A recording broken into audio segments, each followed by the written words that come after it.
নমস্কার বন্ধুরা, অজানার পথের নতুন পর্বে আপনাদের সকলকে স্বাগত জানাই।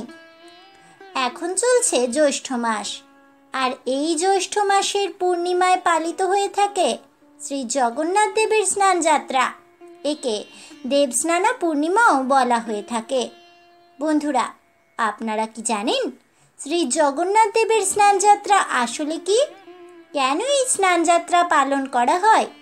কিভাবে পালিত হয়ে থাকে স্নানযাত্রা উৎসব? কথিত আছে জগন্নাথ দেব স্নানযাত্রার সময় গজবেশ ধারণ করেন। জানেন কি জগন্নাথ দেব কেন স্নানযাত্রায় গজবেশ ধারণ করেন? বন্ধুরা, 2024 সালে এই স্নানযাত্রা উৎসবটি কবে পালিত হতে চলেছে জানেন কি সেই সময়সূচি? বন্ধুরা, এই সব তথ্যই থাকছে আমার আজকের এই ভিডিওটিতে, তাই অবশ্যই ভিডিওটি স্কিপ না করে শেষ পর্যন্ত দেখতে থাকুন। নমস্কার বন্ধুরা, অজানার পথের নতুন পর্বে আপনাদের সকলকে স্বাগত জানাই। জ্যৈষ্ঠ মাসের প্রখর খরতাপে পৃথিবীতে যখন ত্রাহি ত্রাহি অবস্থা হয়, তখন দেবতাদেরও ইচ্ছে হয় স্নানটা সেরে নেওয়ার। আর জগন্নাথ দেবের সেই স্নানযাত্রার তিথিটি হচ্ছে জ্যৈষ্ঠ পূর্ণিমা অথবা দেবস্নানা পূর্ণিমা। জগতের প্রতিপালকের এই স্নানযাত্রাকে কেন্দ্র করে ঝলমলে সজ্জায় সেজে ওঠে সমগ্র পুরীধাম। নানা রকমের বর্ণিল উৎসবের আয়োজন আর রীতি রেওয়াজের মধ্যে দিয়েই পালিত হয়ে থাকে স্নানযাত্রা মহোৎসব। তবে স্নানযাত্রার আয়োজন ও ইতিহাসকে জানার আগেই চলুন জেনে নেওয়া যাক স্নানযাত্রা নিয়ে পুরাণ কি বলছে। স্কন্দ পুরাণে পুরুষোত্তম ক্ষেত্র মাহাত্ম্য বর্ণনায় বলা হয়েছে, জ্যৈষ্ঠী পূর্ণিমায় শ্রীহরির স্নানযাত্রা দর্শনের মাধ্যমে অনায়াসে জীব মুক্তি লাভ করতে পারে। এমনকি কেউ যদি ভক্তি ভরে একবারও এই স্নানযাত্রা মহোৎসবটি দর্শন করেন, তার সংসার বন্ধন থেকে মুক্তি লাভ সুনিশ্চিত হয়ে যায়। তাকে আর কখনোই শোক করতে হয় না। জৈমিনী ঋষি স্নানযাত্রার মাহাত্ম্য বর্ণনা করতে গিয়ে বলেছেন, ভগবান পুরুষোত্তমের স্নানযাত্রা দর্শন করলে সমস্ত তীর্থসমূহে স্নান করার থেকেও শতগুণ অধিক ফলপ্রাপ্ত হওয়া যায় এবং তাতে কোনো সন্দেহ নেই।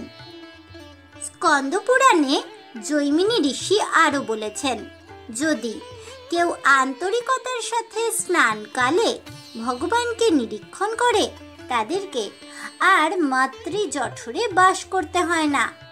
উৎসুকতাপূর্ণ হৃদয়ে স্নানযাত্রা দর্শন করলে জীবগণ ভবসাগর থেকে উদ্ধার লাভ করতে পারে। পরম আনন্দ সহকারে স্নানযাত্রাটি দর্শন করলে মানুষ আজন্ম যা পাপ করেছে তা বিনষ্ট হয়ে যায়। বন্ধুরা, এবার চলুন জেনে নেওয়া যাক এই স্নানযাত্রা আসলে কি। জ্যৈষ্ঠ পূর্ণিমার শুভক্ষণে শ্রী জগন্নাথ দেবকে স্নান করানোর জন্য যে আয়োজন করা হয় সেটি হলো স্নানযাত্রা। স্কন্দপুরাণ অনুসারে রাজা ইন্দ্রদম্ন যখন জগন্নাথ দেবের কাঠের বিগ্রহটি প্রতিষ্ঠা করেন, তখন থেকেই শুরু হয় এই স্নানযাত্রা উৎসবটি। অর্থাৎ এই দিনটিকে জগন্নাথ দেবের আবির্ভাব তিথি বা জন্মদিন হিসেবে পালন করা হয়ে থাকে পুরীধামে। এই কারণেই দেবস্নানা পূর্ণিমায় পুণ্যতিথি এবং স্নানযাত্রা উৎসব প্রভু জগন্নাথ দেবের সকল ভক্ত তথা বৈষ্ণবদের জন্য একটি অত্যন্ত শুভ ও গুরুত্বপূর্ণ দিন। জনশ্রুতি আছে, এদিনে জগন্নাথ দেবের দর্শন করতে পারলে গত জন্ম ও এই জন্মের সমস্ত পাপ বিনাশ করেন ভগবান শ্রীকৃষ্ণ। স্বয়ং ভগবান শ্রীকৃষ্ণই পুরীতে জগন্নাথ বা দারু ব্রহ্মরূপে অবস্থিত রয়েছেন। বন্ধুরা, এবার চলুন জেনে নেওয়া যাক এই স্নানযাত্রা উৎসবে কি কি রীতিনীতি পালন করা হয়ে থাকে সেই সম্পর্কে। স্নানযাত্রার ঠিক আগের দিনে পুরীর মন্দিরের গর্ভগৃহ থেকে জগন্নাথ, বলভদ্র, বলরাম এবং সুভদ্রার বিগ্রহটি তুলে নিয়ে আসা হয় বিশেষভাবে তৈরি করা স্নান বেদিতে। পুরীর মন্দির প্রাঙ্গণে বিশেষভাবে তৈরি করা এই মণ্ডপটিকে বলা হয় স্নান মণ্ডপ। এটা এত উঁচু যে মন্দির প্রাঙ্গণের বাইরে থেকেও বেদিতে উপবিষ্ট বিগ্রহ সমূহ স্পষ্টভাবে অবলোকন করা যায়। শুধু তাই নয়, নানা রকমের ঐতিহ্যবাহী ফুল, বাগান ও গাছের চিত্রকল্প দ্বারা সজ্জিত করা হয়ে থাকে এই স্নান মণ্ডপটিকে। এরপরে আসে স্নান যাত্রার শুভ দিন। এদিনে মন্দিরের দেবতা বিগ্রহদেরকে স্নানের জন্য জল সংগ্রহ করে থাকেন মন্দিরের পুরোহিতগণ। আপনারা সকলে জানেন, শুধুমাত্র জগন্নাথ দেবকে স্নান করানোর জন্য পুরীতে রয়েছে একটি সোনা কুয়ো নামে এক বিশেষ ধরনের কুয়ো। শোনা যায় এই কুয়োতে নাকি কখনো সূর্যের আলো পড়েনি। এই কুয়ো থেকে স্নান যাত্রার জল আনেন পুরোহিত ও সেবায়িতরা। জল আনার সময় পুরোহিত ও সেবায়িতদের মুখ কাপড় দিয়ে এমনভাবে ঢেকে রাখতে হয় যাতে তাদের মুখনিসৃত কোনো কিছু দ্বারা, এমনকি তাদের নিঃশ্বাস দ্বারাও যেন শ্রী জগন্নাথের পবিত্র স্নানের জল দূষিত না হয়ে যায়। এই জল একে একে এনে রাখা হয় 108টি সোনার ঘড়ায়। জনশ্রুতি রয়েছে এই জলে মিশ্রিত হয় নানা রকমের সুগন্ধি ও বিভিন্ন ভেষজ ঔষধি উপাদান। তাছাড়াও মন্ত্রোচ্চারণের মাধ্যমেও শুদ্ধিকরণ করা হয় শ্রী জগন্নাথ দেবের স্নানের এই জল। অন্যদিকে স্নান যাত্রাকে কেন্দ্র করে সমান তালে এগিয়ে চলে বিগ্রহের সাজসজ্জা। শ্রী জগন্নাথ, বলরাম এবং সুভদ্রা দেবীকে আবৃত করা হয় নরম সিল্কের কাপড় দ্বারা এবং লাল এক ধরনের পাউডার দিয়ে অতি যত্নে দেওয়া হয় প্রলেপ। ফুলে ফুলে ভরে ওঠে বিগ্রহের চারপাশ, আর থাকে সুগন্ধি ধূপ ধুনো। এরপর শুরু হয় মূল স্নান পর্ব। বৈদিক উচ্চারণ, কীর্তন এবং শঙ্খধ্বনিতে আধ্যাত্মিক এক পরিবেশের সূচনা ঘটে পুরীর স্নান বেদি প্রাঙ্গণে। আর সেই স্বর্গীয় পরিবেশে তালে তালে চলে জগন্নাথ দেবের জলাভিষেক। ক্রমে ক্রমে 108 ঘড়া জলে স্নান কার্য সম্পন্ন হয় শ্রী জগন্নাথ দেবের। স্নান যাত্রার দিন সন্ধ্যাবেলা স্নান পর্বের সমাপ্তির পর জগন্নাথ ও বলভদ্রকে গণেশের রূপে সাজানোর জন্য হস্তিমুখ বিশিষ্ট মস্তকাবরণী পরানো হয়। জগন্নাথ দেবের এই রূপটিকে বলা হয় গজবেশ। পাশাপাশি সুভদ্রা দেবী এদিন ধারণ করেন পদ্মবেশ।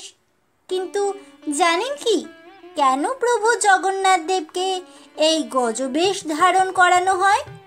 জনশ্রুতি বলছে, একবার কর্ণাট দেশের কানিয়ারি গ্রামের গণপতি ভট্ট নামক একজন ব্রাহ্মণ নীলাচলে স্নান যাত্রায় উপস্থিত হয়েছিলেন।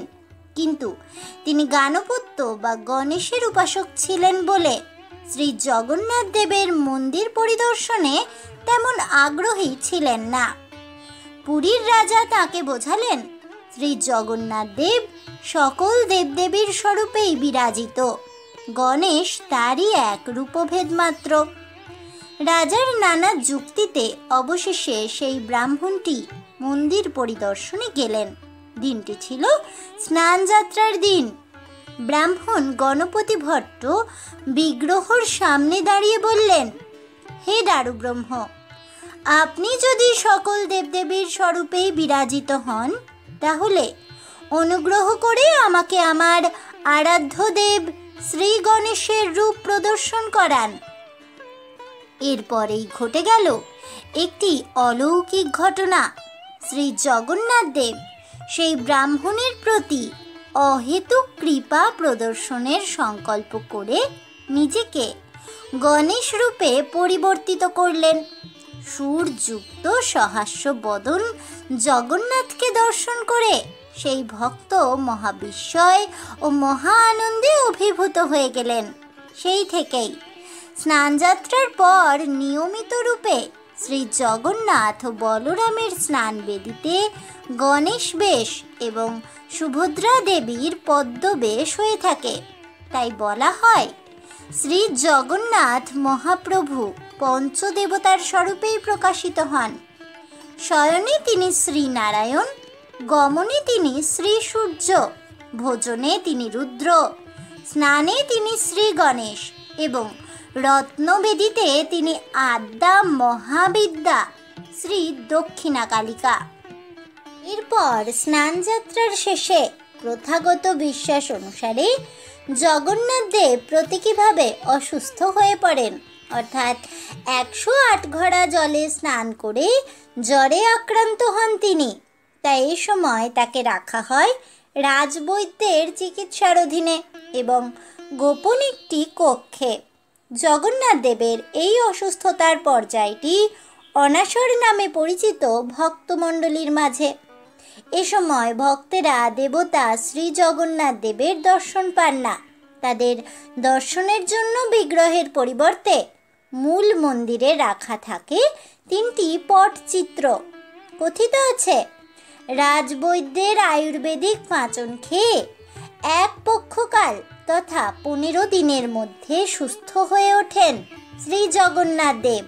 তারপর 16তম দিনে দাদা বলরাম ও বোন সুভদ্রাকে নিয়ে রথে চড়ে চলে যান মাসির বাড়ি তথা গুন্ডিচা মন্দিরে। আর এই মাসির বাড়ি যাওয়াকেই বলা হয় রথযাত্রা। আসলে প্রভু জগন্নাথ দেবের জ্বর আসে মানে এটা একটি প্রতীকী কথা। আসলে এই সময়ে 108 ঘড়া জলে স্নান করানোর ফলে জগন্নাথ বিগ্রহটি বিবর্ণ হয়ে পড়ে। তাই এই 15 দিনে জগন্নাথ দেবকে আগের নতুন সাজে ফিরিয়ে আনা হয় এবং 16তম দিনে জগন্নাথ দেবকে আবার সকলের দর্শনের জন্য উন্মুক্ত করা হয়। এবার কথা হলো দেবতা কিভাবে জ্বরে আক্রান্ত হতে পারেন। শ্রী জগন্নাথের অনাসর সময়টি মূলত তার একটি লীলা। বলা হয় এ সময় তিনি সকলের অগোচরে থেকে প্রত্যেকের হৃদয়ে ভগবানের প্রতি প্রেমকে আরও সমৃদ্ধ করেন বিরহের দ্বারা এবং ভক্ত ও ভগবানের বিরহ পরবর্তী মিলনের জন্য নবশৃঙ্গারে সুসজ্জিত হন শ্রী জগন্নাথ দেব। বন্ধুরা, এবার চলুন জেনে নেওয়া যাক 2024 সালে এই জগন্নাথ দেবের স্নানযাত্রাটি কবে অনুষ্ঠিত হতে চলেছে। বাংলা ক্যালেন্ডার অনুসারে 1431, ইংরেজির 2024-এ স্নানযাত্রাটি অনুষ্ঠিত হতে চলেছে আগামী 7ই আষাঢ় 1431, 22শে জুন 2024 রবিবারে। আজ এ পর্যন্তই। জয় শ্রী জগন্নাথ দেবের জয় হোক, জয় হোক বলভদ্র বলরাম দেবের, জয় সুভদ্রা দেবীর জয় হোক। এই বলে আমার আজকের ভিডিওটি আমি এখানেই শেষ করছি। তাহলে বন্ধুরা, শ্রী জগন্নাথ দেবের স্নানযাত্রা আসলে কি, কেন স্নানযাত্রা মহোৎসবটি পালন করা হয় এবং শ্রী জগন্নাথ দেবের স্নানযাত্রা অনুষ্ঠানটি কিভাবে সম্পন্ন হয়, এছাড়াও এই স্নানযাত্রার মাহাত্ম্য কথা ও স্নানযাত্রার সঠিক সময়সূচি সম্পর্কে জানতে পেরে আপনাদের কেমন লাগলো অবশ্যই আমাকে কমেন্টে জানাবেন। ভিডিওটি ভালো লেগে থাকলে লাইক শেয়ার করতে ভুলবেন না। আমার চ্যানেলের নতুন বন্ধু হয়ে থাকলে চ্যানেলটিকে সাবস্ক্রাইব করে দেবেন। পাশে থাকা বেল বাটনটি প্রেস করে রাখবেন নতুন ভিডিওর নোটিফিকেশন পাওয়ার জন্য। দেখা হচ্ছে পরের ভিডিওতে, তাই সকলে ভালো থাকুন, সুস্থ থাকুন আর অবশ্যই সঙ্গে থাকুন আর দেখতে থাকুন অজানার পথে।